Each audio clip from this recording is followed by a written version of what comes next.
Irmãos amados, é uma bênção estar aqui mais uma vez para partilhar com vocês a palavra. E eu quero convidar a todos para abrirmos juntos a Escritura, no primeiro livro de Samuel, capítulo 30. 1 Samuel, capítulo 30.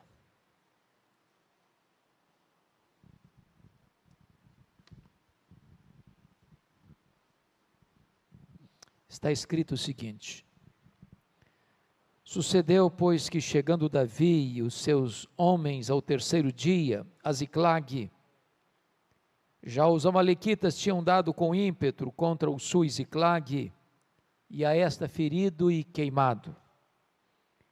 Tinham levado cativas as mulheres que lá se achavam, porém a ninguém mataram, nem pequenos, nem grandes. Então somente os levaram consigo e foram seu caminho. Davi e os seus homens vieram à cidade, e ei-la queimada. As suas mulheres, seus filhos e suas filhas eram levados cativos. E então Davi e o povo que se achava com ele, ergueram a voz e choraram, até não terem mais forças para chorar. Também as duas mulheres de Davi foram levadas cativas, Ainoã, jezreelita, e Abigail, a viúva de Nabal, carmelita. Davi muito se angustiou, pois o povo falava de apedrejá-lo, porque todos estavam em amargura, cada um por causa de seus filhos e de suas filhas. Porém Davi se reanimou no Senhor seu Deus. Disse Davi a Abiatar, o sacerdote, filho de Aimeleque: Traze-me aqui a estola sacerdotal. E Abiatar a trouxe a Davi. Então consultou Davi ao Senhor, dizendo: Perseguirei eu o bando? Alcançá-lo-ei? Respondeu-lhe o Senhor: Persegue-o, porque de fato o alcançarás, e tudo libertarás. Partiu, pois, Davi, ele e os 600 homens que com ele se achavam, e chegaram ao ribeiro de Besor, onde os retardatários ficaram. Davi, porém, e 400 homens continuaram a perseguição, pois que 200 ficaram atrás, por não poderem, de cansados que estavam, passar o ribeiro de Besor. Verso 18. Assim Davi salvou tudo quanto haviam tomado os amalequitas. Também salvou as suas duas mulheres. Não lhes faltou coisa alguma, nem pequena nem grande, nem os filhos, nem as filhas, nem o despojo. Nada do que lhes havia tomado, tudo Davi tornou a trazer. Também tomou Davi todas as ovelhas e o gado, e o levaram diante de Davi e diziam: Este é o despojo de Davi. Amém. Mantenha a sua Bíblia aberta nesta passagem comigo.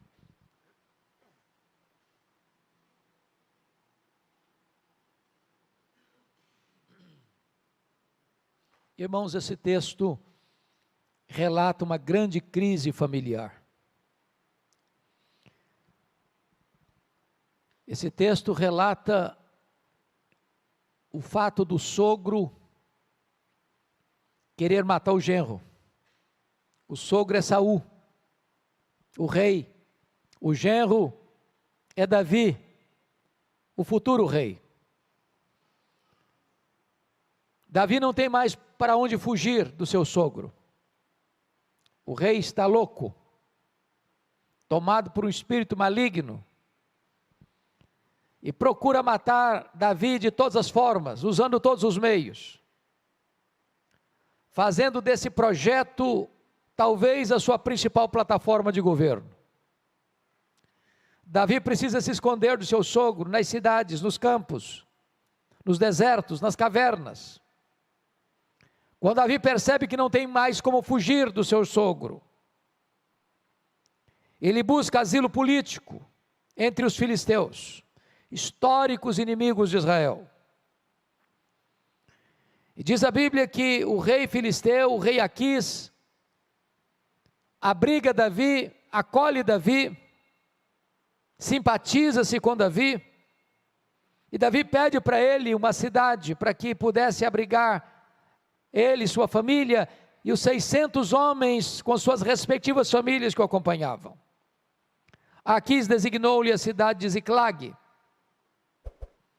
Mas houve um momento em que o rei filisteu forma o seu exército, avança em linha de batalha para guerrear contra Israel. E a essas alturas Davi era o escudeiro do rei filisteu. Quando marchavam para esta batalha, os príncipes filisteus disseram para o rei Aquis: Davi é um guerreiro, Davi é um israelita. Se ele se voltar contra nós nesta peleja, ele vai impor a nós uma acachapante derrota. Ele não pode ir conosco, despede-o. A contragosto o rei fez isso. E quando Davi e os seus 600 homens retornam para Ziclag, onde estavam suas famílias respectivas, ficam perplexos e chocados com o que vem. A cidade tinha sido invadida pelos terroristas do deserto, os amalequitas. A cidade tinha sido saqueada. A cidade tinha sido queimada. A cidade tinha sido ferida. E os amalequitas levaram cativos as mulheres, os filhos e as filhas. Quando Davi vê essa cena, ele e os seus homens choraram até não terem mais forças para chorar. Seus homens estão revoltados com ele, com amargura de alma, por causa de seus filhos e de suas filhas, e querem matar Davi. Porém Davi se reanima no Senhor seu Deus, e clama a Deus em oração, uma oração curta, porém poderosa. Ele pergunta para Deus: perseguirei eu o bando? Alcançá-lo-ei? Em outras palavras, meu Deus, eu vou aceitar passivamente a decretação da derrota, ou eu vou reagir? E Deus responde para Davi: persegue o inimigo, Davi, porque tudo que ele tomou de você, você vai trazer de volta. Diz a Bíblia que Davi foi, que Davi lutou, que Davi venceu, que Davi tomou tudo de volta.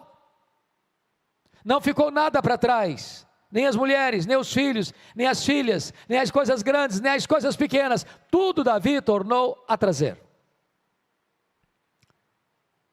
Esse texto, irmãos, enseja-nos algumas lições. Talvez a maior crise do mundo não é a crise que hoje atinge a Rússia e a Ucrânia, que bota o mundo na ponta dos pés. E as nações, como disse esta semana um analista político, não têm amigos, nações têm interesses. Esta guerra só não é estancada porque o arsenal que a antiga União Soviética, hoje Rússia, tem, juntamente com os Estados Unidos, já dito por Mikhail Gorbachev em 1985 no livro Perestroika, dá para destruir o planeta completamente, transformando em poeira cósmica 16 vezes. Mas a maior crise não é a política, não é a econômica. A maior crise da humanidade é a crise da família. E esse texto mostra para nós como o inimigo ataca a família. E eu gostaria que você, com a Bíblia aberta, pudesse observar comigo como é esse ataque furioso, implacável do inimigo contra a família. Em primeiro lugar, este ataque é um ataque implacável. Veja comigo o versículo 1. Já os amalequitas tinham dado com ímpeto contra o Ziclag. Esta palavra ímpeto quer dizer que o ataque foi furioso, foi avassalador, foi arrasador, foi irresistível. É assim que o inimigo ataca a família, para destruí-la, para desconstruí-la, para miná-la. Quantas famílias sendo alvos desse ataque, irmãos? Eu nunca me esqueço um dia eu estava pregando aqui em Vitória, numa casa, e enquanto eu pregava, pastor Jailton, uma mulher chorava convulsivamente.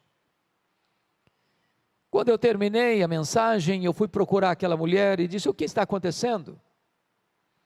Ela me respondeu assim: pastor, o diabo destruiu a minha vida.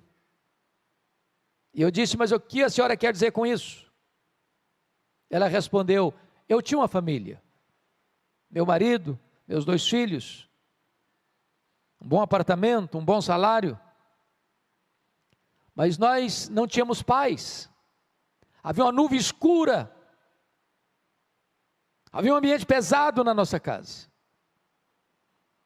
E ela disse: um dia eu acordei assustada, com o grito, apavorado dos meus filhos, e quando eu me levantei, o meu marido não estava do meu lado. Eu corri na direção do quarto, a porta estava trancada.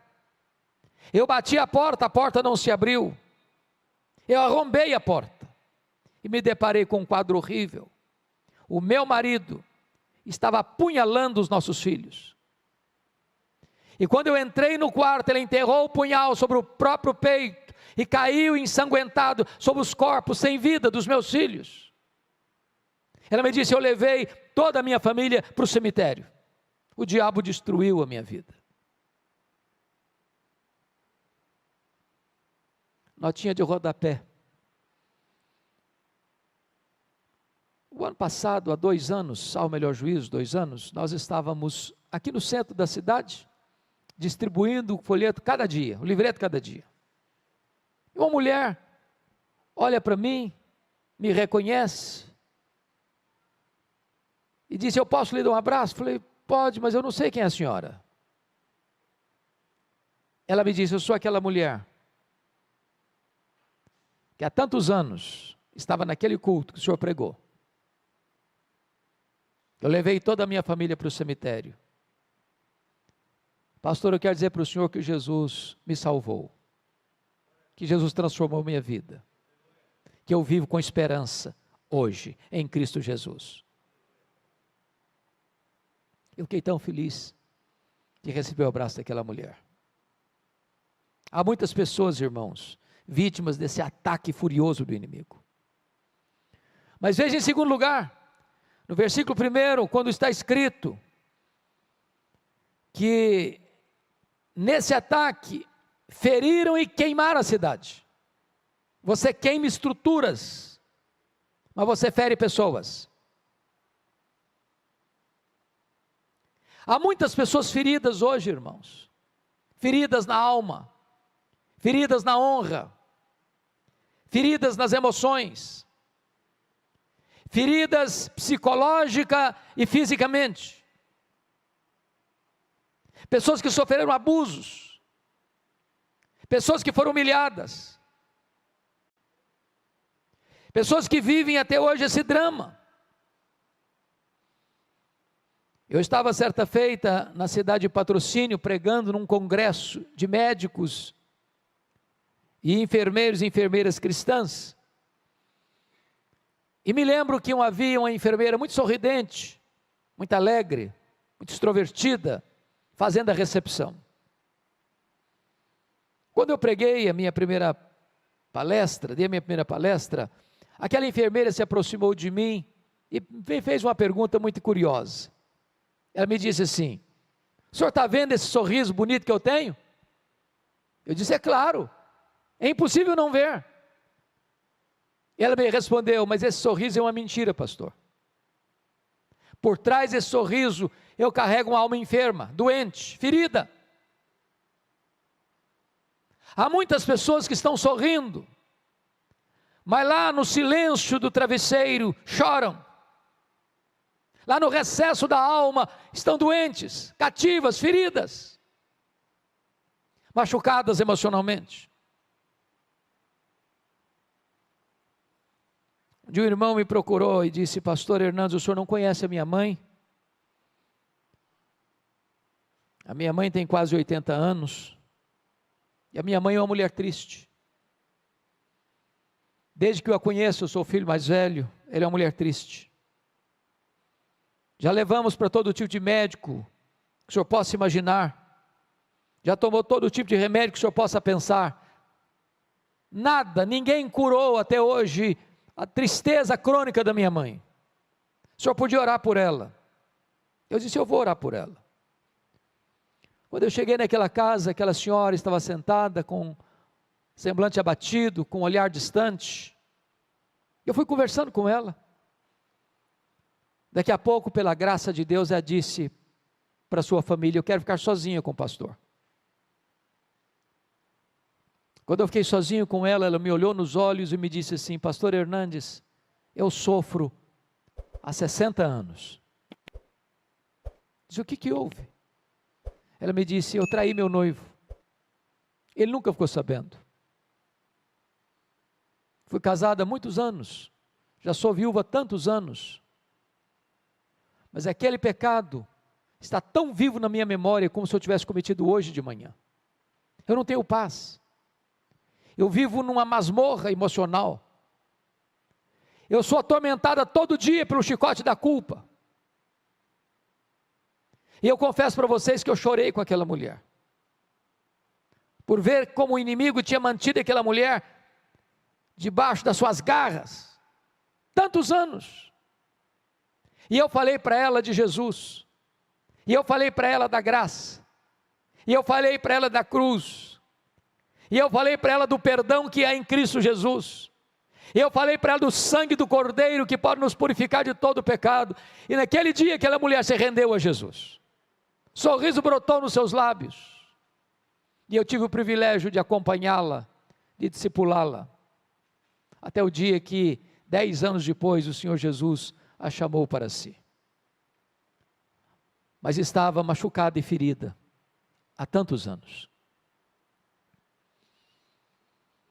Se vocês olharem comigo no verso 3, quando o inimigo vem para atacar, irmãos, o principal alvo é a família. Porque se você desconstrói a família, você atinge a igreja. Se você desestrutura a família, você arrebenta com a sociedade. Não há igreja forte com famílias fracas, não há sociedade forte com famílias doentes. Você percebe aí que os inimigos levaram cativos as mulheres, os filhos e as filhas, e eu pergunto a você, como é que um homem pode estar bem, sabendo que a sua mulher está prisioneira do inimigo? Como é que um pai e uma mãe podem estar bem, sabendo que seus filhos estão nas mãos do inimigo?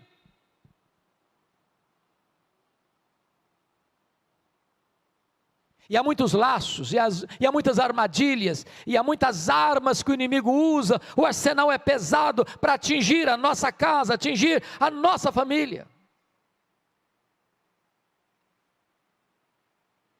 Eu nunca me esqueço, um dia um irmão me disse assim, pastor, eu vim aqui dizer para o senhor, que eu estou deixando a igreja, estou deixando a minha mulher, estou deixando as minhas filhas, conheci outra mulher, estou apaixonado por ela, e vou viver essa aventura. Nada que eu disse para ele fez efeito. Eu falei, eu insisti, eu exortei, eu roguei, nada. Como se estivesse falando para uma pedra, impenetrável. Algumas vezes eu fui visitar aquele homem, e encontrava despachos aos demônios dentro da sua casa. E eu exortava e não valia nada. Aquele homem chegou a ponto de ir para cemitérios à meia-noite, fazer despacho aos demônios. E eu exortava, valia nada.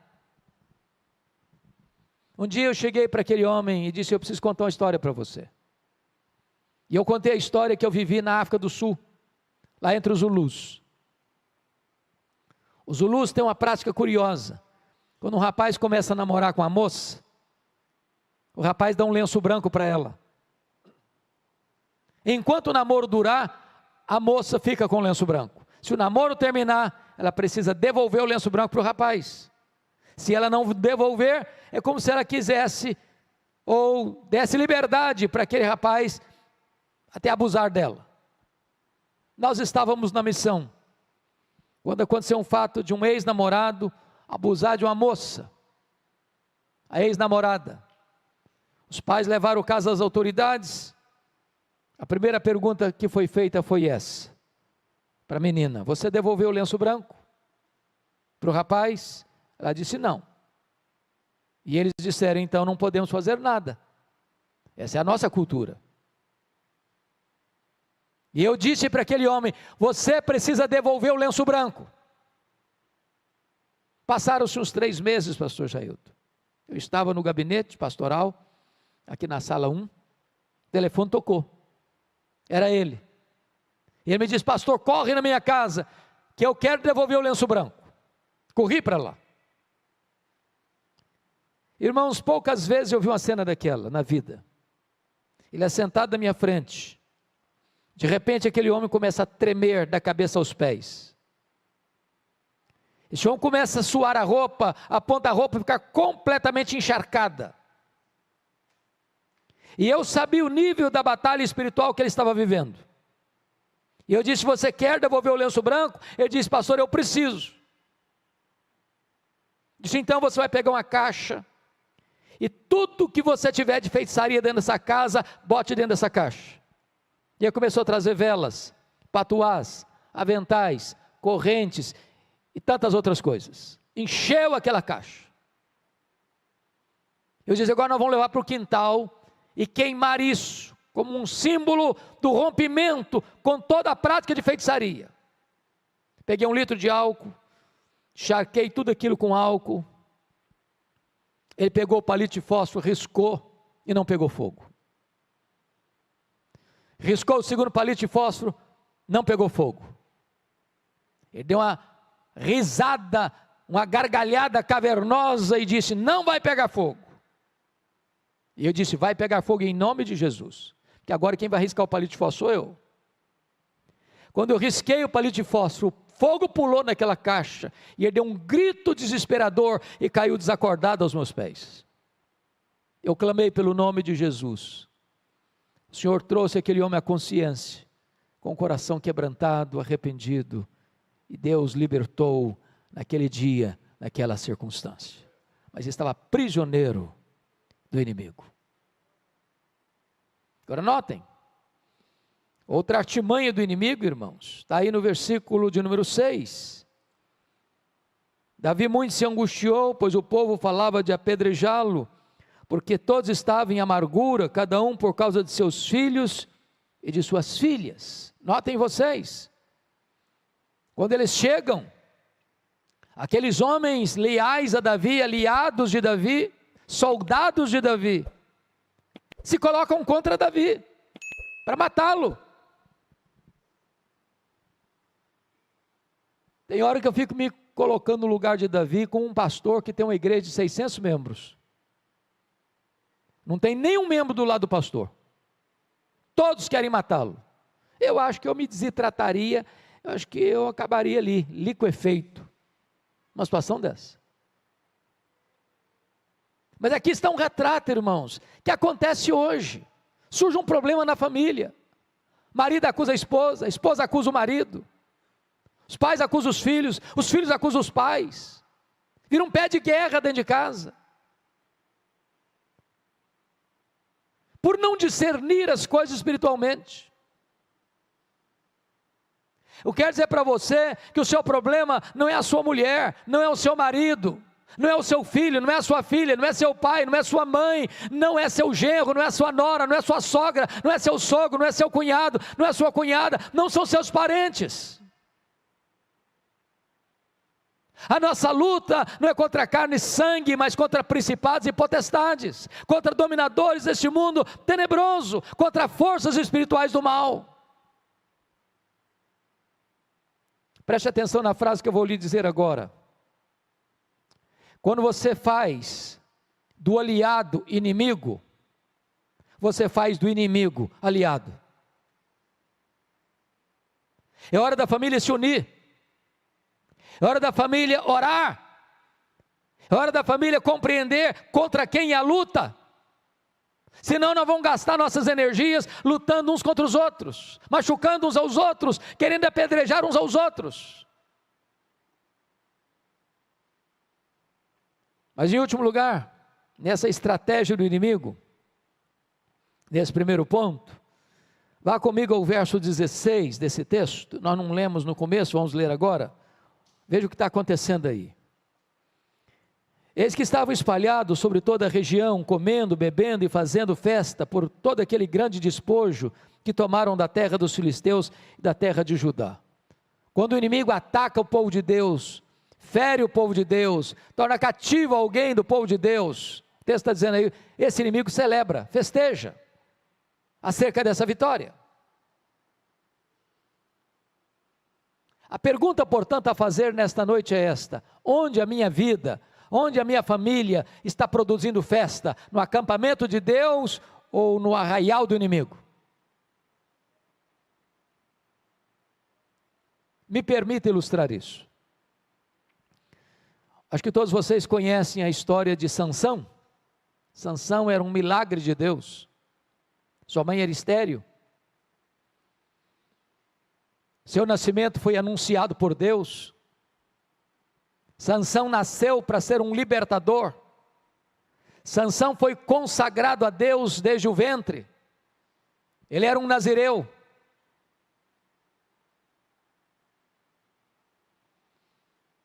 E como nazireu que era, ele não podia fazer três coisas.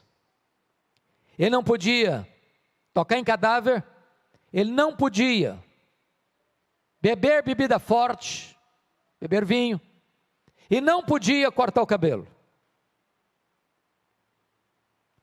De todos os juízes de Israel, só ele fez carreira solo. Diz a Bíblia que um dia ele olha caminhando com seu pai e vê uma moça filisteia, se agrada dela e diz para o pai assim: papai, eu quero aquela moça para mim. Seu pai disse assim: meu filho, mas tem tanta moça em Israel. Estou parafraseando. Você vai logo se engraçar com essa menina? Ela não é do nosso povo, ela não tem os mesmos valores, a mesma crença, o mesmo Deus que nós. E ele responde: mas eu quero é esta, porque só desta eu me agrado. Não quero papo, não quero conversa. Notinha de rodapé. Eu nunca vi um rapaz e uma moça que, tendo desobedecido pai e mãe na área do namoro, tenha sido feliz no casamento. Rapaz, moça, escute seus pais. Você pode achar seu pai e sua mãe quadrados, não importa, ultrapassados, não importa, escute seus pais.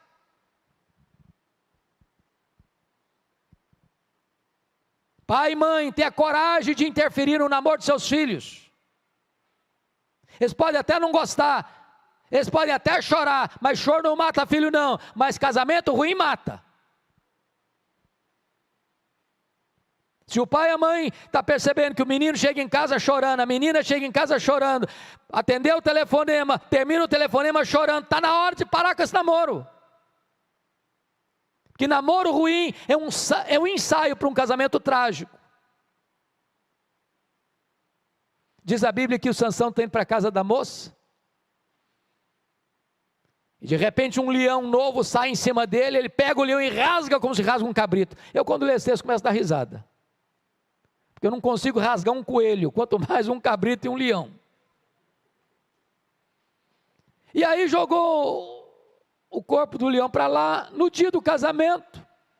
Imagino ele com um terno, com gravatinha borboleta, indo para a festa do casamento com o pai, lembrou do negócio, do leão, passou por lá, foi dar uma olhadinha, tinha um enxame de abelhas no caveira do leão, pegou um favo de mel, começou a chupar, ainda deu para o seu pai, quebrou o primeiro voto ali, ele não podia tocar em cadáver, foi buscar prazer no que estava podre, doçura no que estava morto. Aí o texto prossegue que ele chega lá e dá uma festa de casamento de arromba, porque não queria ser diferente dos moços da sua época, ele era nazireu, na festa dele não podia ter bebida forte, mas ele não teve coragem, ele não teve peito para ser diferente. Notinha de rodapé de novo, irmãos. As nossas festas de casamento no meio evangélico, Brasil afora, via de regra, estão se transformando numa vergonha. Uma vergonha. Você sai da igreja, culto lindo, música linda, pregação da palavra de Deus, e vai para um cerimonial chique, bonito, e lá o pau rola. O pau rola. A música que rola lá não tem nada a ver com Deus, mas não. Bebida alcoólica tem todas. O povo de Deus cai na pista de dança e volta para casa com as pernas bambas, bêbado.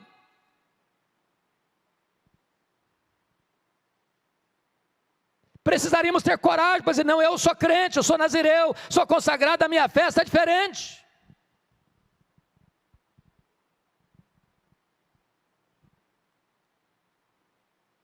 Mas Sansão não teve coragem não.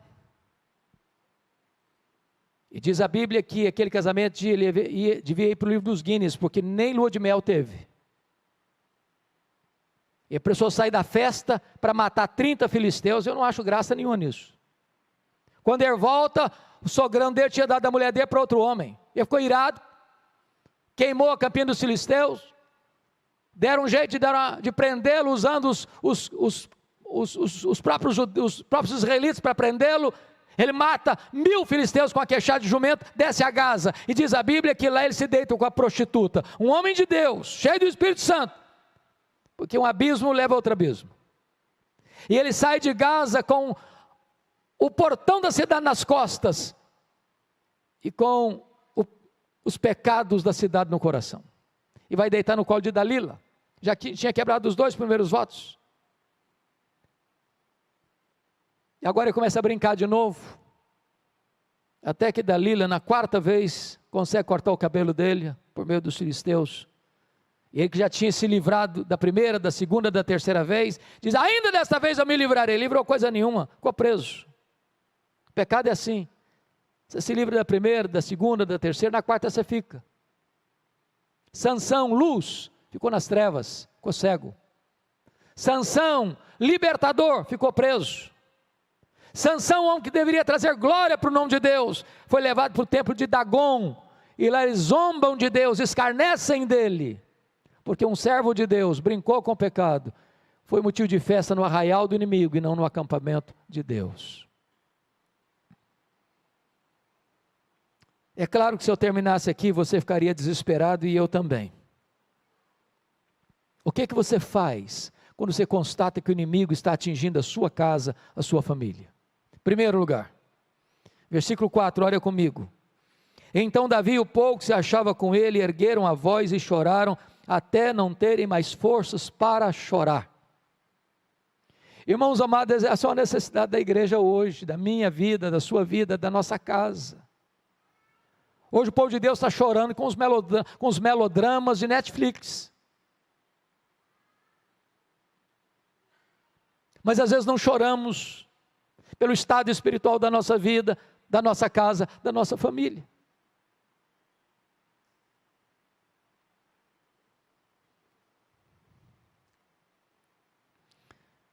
Num dos livros do pastor Tim Cymbala, pastor da Igreja Batista do Brooklyn, nos Estados Unidos, uma das maiores igrejas e um dos ministérios de música mais destacados da América, pastor Tim Cymbala diz que certa feita ele chegou em casa, a sua filha primogênita, adolescente, disse assim para ele, papai, eu não quero saber da igreja, eu não quero saber de Deus, eu não quero saber de nada, eu quero é curtir a vida, quero ir embora de casa.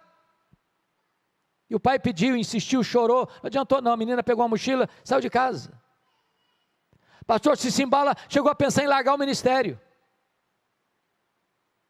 Um dia um colega dele ligou para ele da Flórida e disse, pastor Tim Cymbala, esquece essa menina, toca a sua vida, toca o seu ministério, ela não está nem aí com você. Mas eu pergunto, que pai esquece uma filha, que mãe esquece um filho? Ele relata que naquela semana, numa das vigílias de oração da igreja, levanta-se uma mulher e disse assim, pastor Tim Cymbala, a nossa igreja nunca chorou pela sua filha. A nossa igreja nunca levantou um clamor em favor da sua filha. E ele diz que naquela noite, naquela madrugada, os crentes presentes naquela reunião de oração deram as mãos, fizeram um grande cordão ao redor dos bancos. E aquele templo se transformou numa sala de parto, de gemidos, de soluços, de lágrimas. Quando ele chegou em casa de madrugada, ele disse para sua esposa: querida, eu não tenho dúvidas de que Deus libertou a nossa filha nessa madrugada. 3 dias depois, bem de manhã, a campainha toca, a mãe vai à porta, era sua filha, e quando ela viu a porta aberta, ela entrou, correu no quarto onde estava seu pai, abraçou as pernas do seu pai, e chorando disse: papai, me conte o que aconteceu há 3 dias de madrugada. Eu estava em casa e fui acordada e tomada de convicção de pecado, escamas como que caíram dos meus olhos, e eu enxerguei a loucura que eu estava fazendo. Eu quero dizer para o Senhor que eu estou de volta para Deus, eu estou de volta para a igreja, eu estou de volta para a minha família. Jesus me salvou e me libertou. Eu quero dizer para você, meu irmão, minha irmã, nossos filhos precisam ser criados para a glória de Deus. Você não gerou filhos para a morte, você não gerou filhos para o cativeiro, você não gerou filhos para povoar o inferno. Não abra mão dos seus filhos, não desista de seus filhos em nome de Jesus. Chore por eles, jejue por eles, ore por eles, não abra mão deles. Mas uma segunda coisa que esse texto nos mostra. Confira comigo o verso 6. Davi muito se angustiou, pois o povo falava de apedrejá-lo, porque todos estavam em amargura, cada um por causa de seus filhos e de suas filhas. Agora preste atenção na adversativa. Porém, Davi se reanimou no Senhor, seu Deus. Irmãos, a situação é muito ruim. Davi está sendo perseguido pelo sogro. O sogro quer matá-lo. Ele consegue formar um exército de 600 homens leais a ele.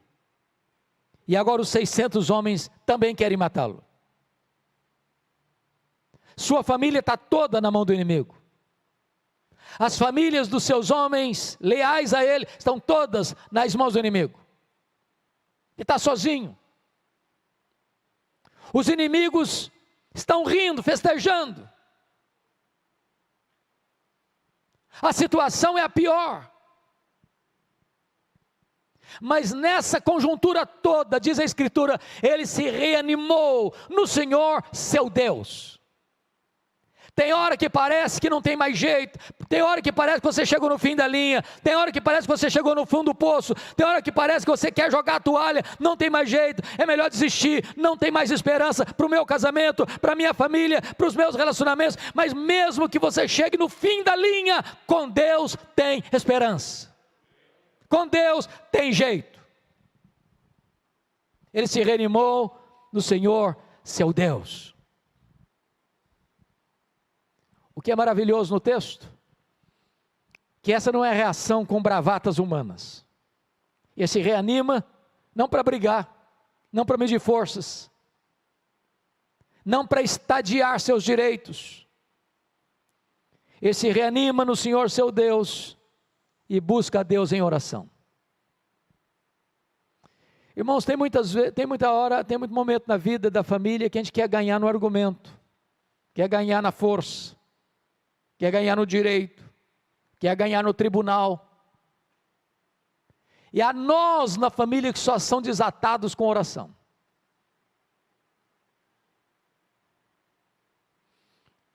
E pastor Jailton, me parece que essa é uma das orações mais curtas da Bíblia. Porque a oração de Davi consiste apenas numa pergunta. Se fosse hoje, nós diríamos assim: perseguirei o bando, em nome de Jesus, amém. Não é pelo muito falar. Tem hora que você nem consegue articular as palavras como Ana, você só balbucia, mas a sua alma está sendo despejada. Deus escuta o silêncio, Deus escuta os gemidos, Deus vê as lágrimas. E o que é maravilhoso é que quando você ora, Deus responde. E Deus responde para Davi: persegue Davi, porque tudo que o inimigo tomou de você, você vai trazer de volta. O que Deus está dizendo para Davi é o seguinte: não aceite passivamente a decretação da derrota na sua família. Talvez até agora você está levando de goleada, mas Deus é poderoso para virar esse placar. Aquilo que talvez hoje está sendo o seu motivo de choro e dor, amanhã vai ser motivo da sua maior alegria. Agora preste atenção. O que Deus promete é vitória e não ausência de luta. O que Deus promete é chegada certa e não caminhada fácil. Porque dos 600 homens, 200 ficaram para trás de cansados que estavam. Mas se você tem a promessa, você não para, você não desiste, você luta e você não abre mão da vitória. Davi foi, Davi lutou, Davi venceu. Davi tomou de volta as mulheres, os filhos, as filhas, as coisas grandes, as coisas pequenas, nada ficou para trás, tudo Davi tornou a trazer. A pergunta que eu faço a você nesta noite é: o que é que você já teve que foi tirado de você? O que é que a sua família já teve que foi tirado da sua família? Talvez a harmonia, talvez o diálogo ao redor da mesa, talvez a vida devocional.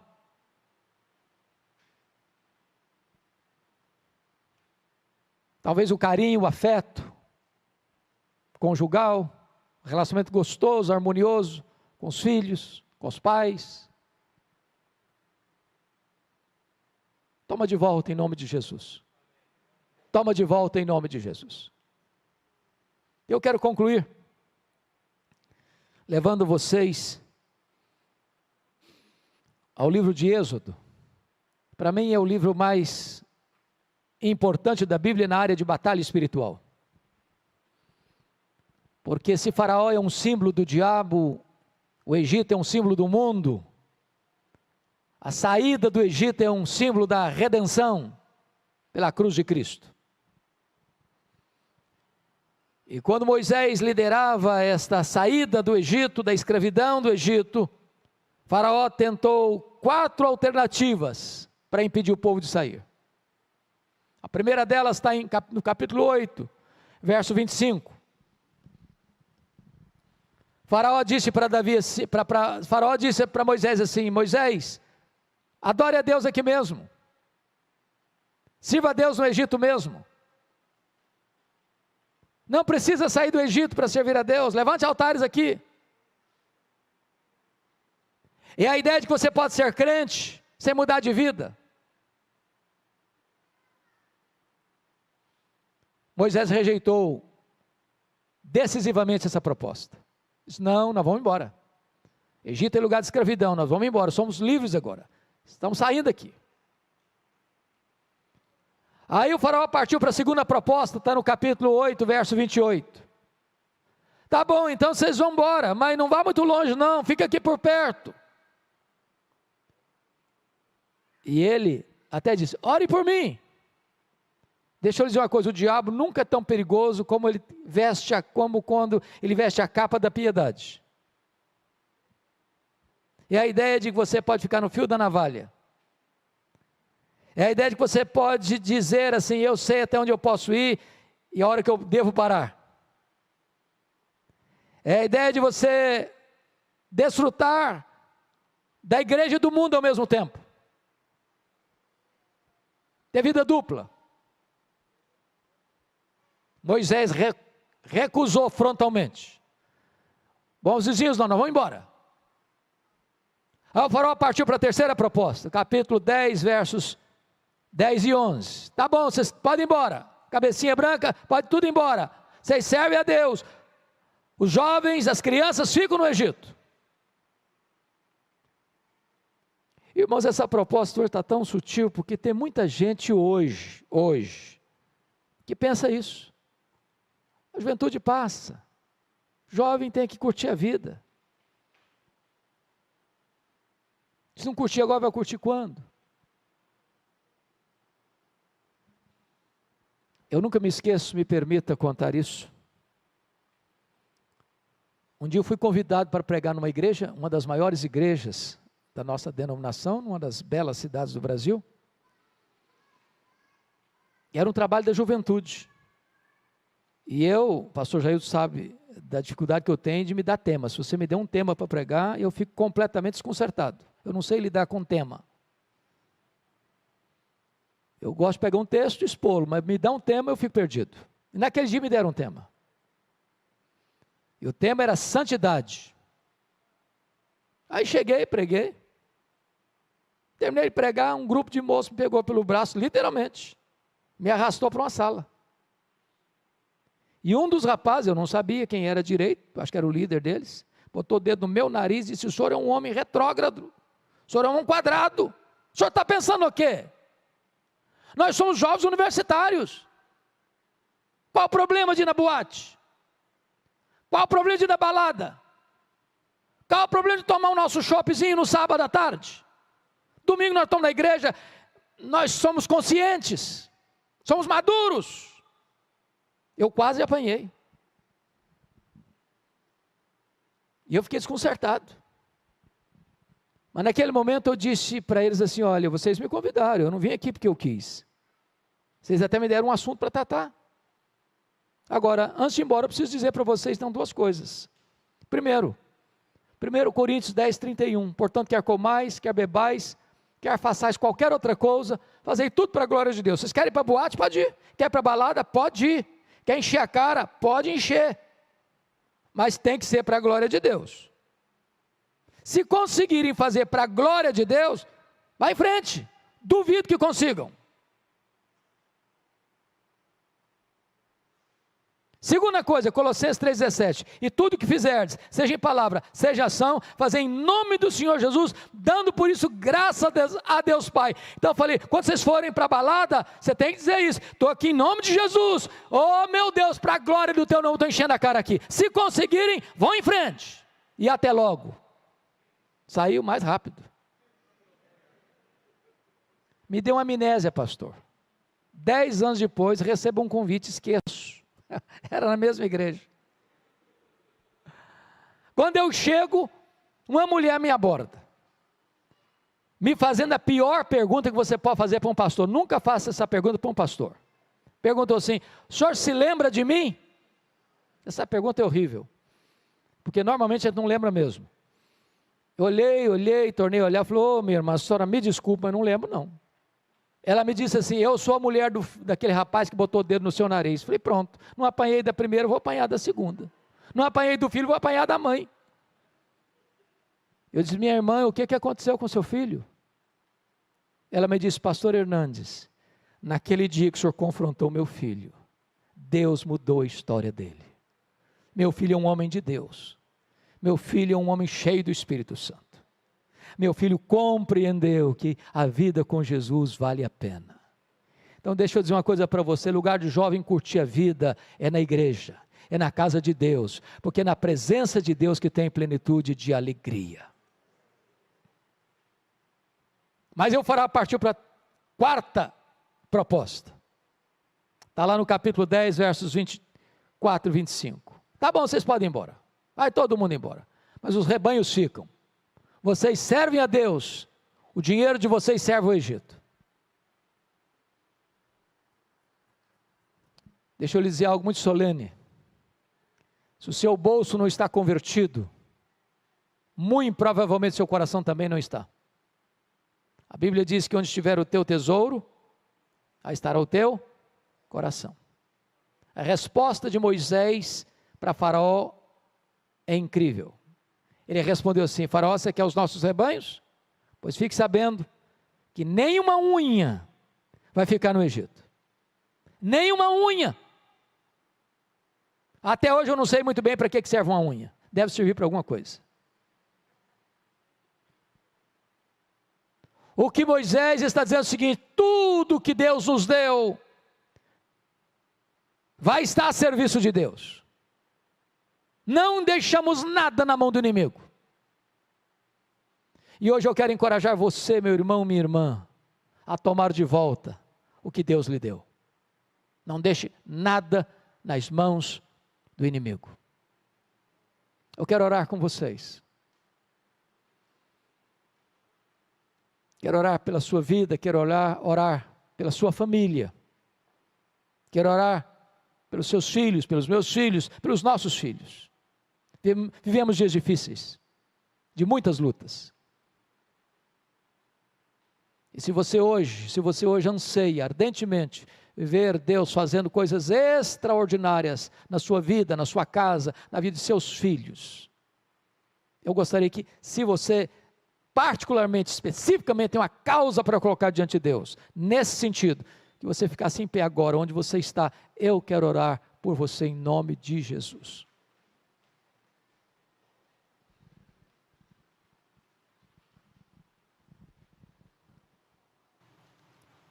Senhor Deus, nós te adoramos nesta noite, porque esta história vivida por Davi, tem se repetido ao longo dos tempos, e nós temos visto, meu Deus, quantas vezes o inimigo tem cirandado com famílias, trazendo dor, choro, sofrimento, angústia. Oh meu Deus, em nome de Jesus, que Tu nos livres das ciladas do diabo, das armadilhas, dos laços do passarinheiro, que Tu disperses a nossa geração, Senhor,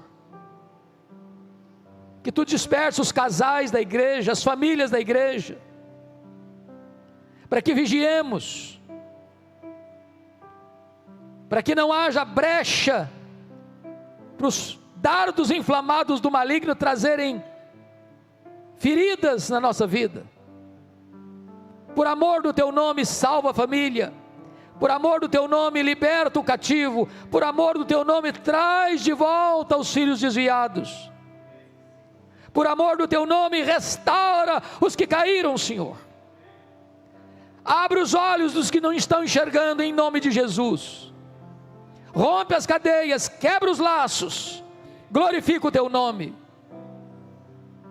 Que nesta noite, Senhor, o Teu Espírito Todo-Poderoso, que convence de pecado, vá ao encontro dos nossos filhos, das nossas filhas, dos nossos netos, dos nossos bisnetos, dos nossos entes queridos. Alcance-os, meu Deus, por amor do Teu nome, traz-os de volta. Apressa esse dia, Senhor. Oh meu Deus, nós não geramos filhos para a morte, Senhor. Nossos filhos são Teus, são herança Tua. E nós te pedimos, Deus, que nos dês a alegria de vê-los aos Teus pés, cheios do Espírito Santo. Guarda as famílias, Senhor, protege as famílias. E que nesta noite Tu nos dês um sinal do Teu favor, um sinal do Teu favor, para que possamos ir e lutar e vencer e trazer de volta tudo aquilo que Tu nos deste, no poderoso nome de Jesus, aleluia.